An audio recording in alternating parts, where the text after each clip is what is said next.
morning, all my Connor kiddos. Hopefully you're having a great day, and this will be a little break during school that you'll get to sit and listen to me read. Okay, before I forget, the Guess Who? The answer was Franklin Delano Roosevelt, and the winner of this was Viola Jacobs. She asked for a Hershey bar, so she got a giant Hershey bar on her doorstep. And the Daniels that won the other day, they got a big bag of Skittles to share. I love coming to see where you live and wave to me from your doorstep. So I will do another challenge tomorrow, and we'll see who wins that one.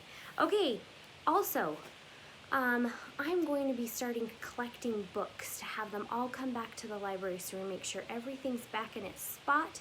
So if you want to bring your books back and leave them by my door in the library, or on Wednesday you can just leave them at where your homework packets are, and I will come pick them up, or your teachers can deliver them. So start bringing your books back, and that way we can see who's missing some and make sure they're all put back in place. All right, today we're reading The Good Egg. Now this is a little bit late because I was going to read this before Easter, but it was Saturday. So we'll do it today. It's written by Jory John and Pete Oswald. Pretty silly book. Here we go. Oh, hello. I was just rescuing this cat. You know why? Because I am a good egg. A very good egg.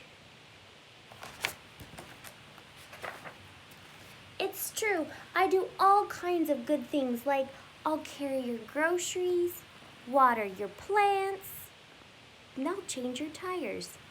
I don't think he's feeling excited about it as the egg is. He might be killing the plants. I'll paint your house. And if you need any help whatsoever, I'm your egg.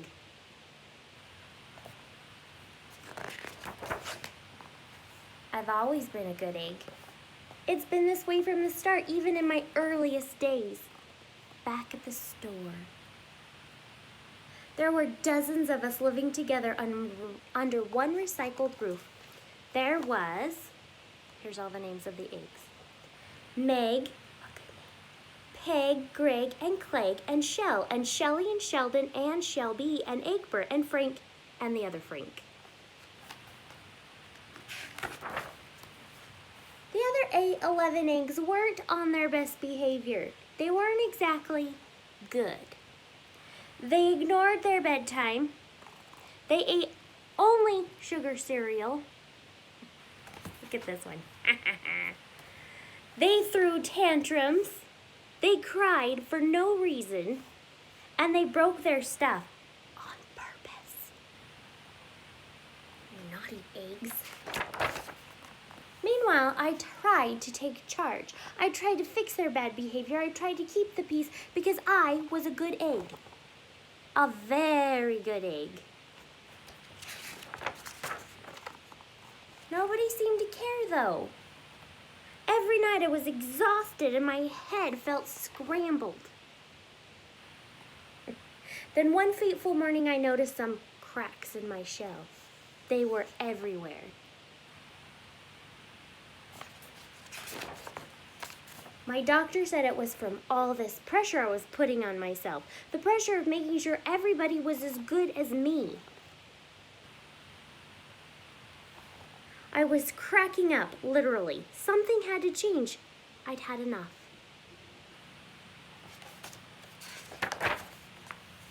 I told Meg and Peg and Greg and Clegg and Shell and Shelly and Sheldon and Shelby and Egbert and Frank and other Frank I was leaving.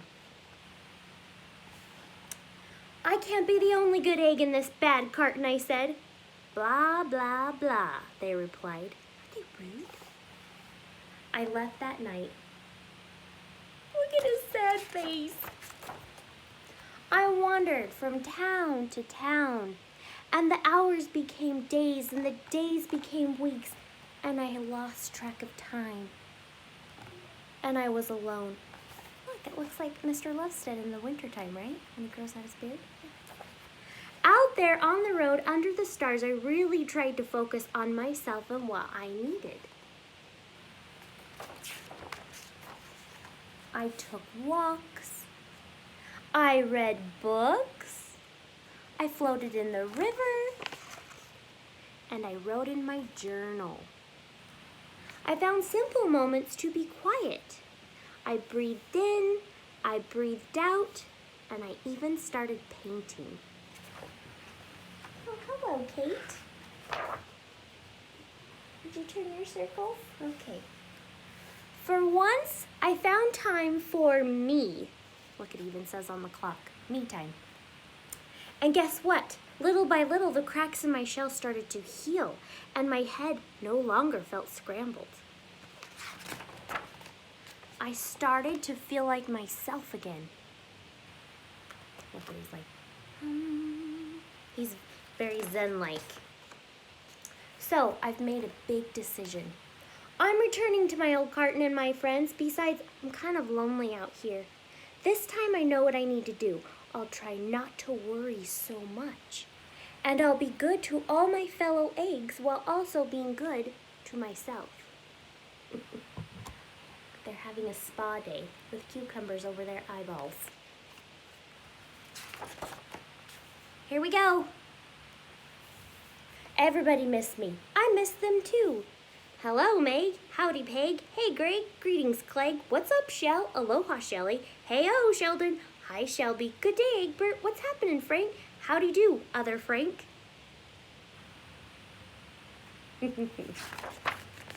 Sure, every once in a while, somebody's still a little bad.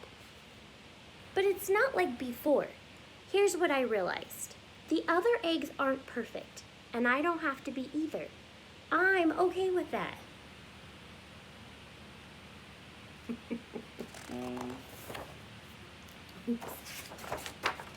Yep, the old carton is all back together. We're a solid dozen again. It's good to be home. I know you guys are gonna love this picture. Why is it so funny when somebody says underwear? I don't know. And this guy. And this guy, he's really my favorite. So, it's okay if you're not perfect and you mess up a little bit maybe on your homework or something's not quite going right at home. It's okay. Don't be perfect. Tomorrow is a new day with fresh new starts. So have a great day today. I will have a challenge for you tomorrow. And oh yeah, tomorrow I have a little bit of information. We're gonna do this day in history. What happened tomorrow? A day in history. We'll find out. All right, have a great day, you guys. Love you all.